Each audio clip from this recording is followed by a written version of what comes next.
السلام علیکم ورحمۃ اللہ وبرکاتہ۔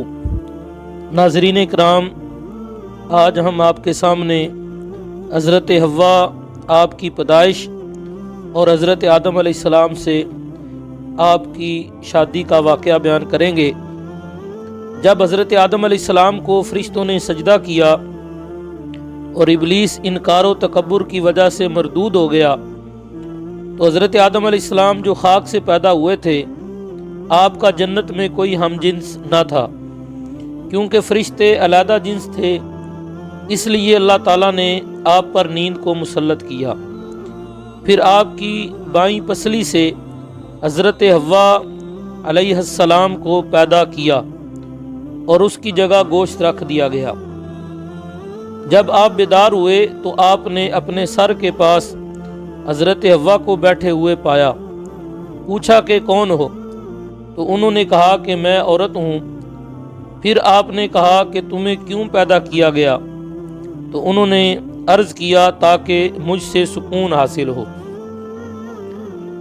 جب حضرت حوا علیہ السلام کو پیدا کیا گیا تو حضرت آدم علیہ السلام نے ان کی طرف میلان کرنا چاہا اور ارادہ فرمایا کہ دست محبت بڑھائیں۔ تو فرشتوں نے کہا، اے آدم علیہ السلام، ٹھہر جاؤ، پہلے مہر ادا کرو۔ تو آپ نے فرمایا، فما مہرھا؟ قالوا حتی تصلی علی النبی صلی اللہ علیہ وسلم، کہ وہ مہر کیا ہے؟ تو فرشتوں نے کہا، مہر یہ ہے کہ تم نبی کریم صلی اللہ علیہ وآلہ وسلم پر درود پڑھو۔ ایک روایت کے مطابق 3 مرتبہ اور ایک روایت کے مطابق 17 مرتبہ آپ نے درود پڑھا۔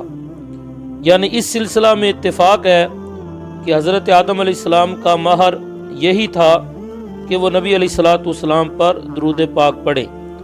آپ نے درود پڑھا اور فرشتوں کی گواہی سے نکاح ہوا۔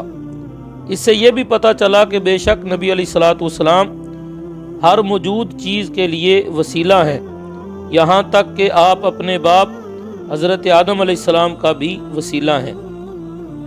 دوسری روایت کے مطابق آپ کو اور حضرت حوا علیہ السلام کو شادی کے بعد فرشتے سونے کے تخت پر بٹھا کر اس طرح جنت میں لے گئے جس طرح بادشاہوں کو عزت کی خاطر اٹھا کر لے جاتے ہیں۔ گویا کہ برات کی واپسی پر فرشتے سنہری ڈولی میں دونوں میاں بیوی کو اٹھا کر لا رہے ہیں۔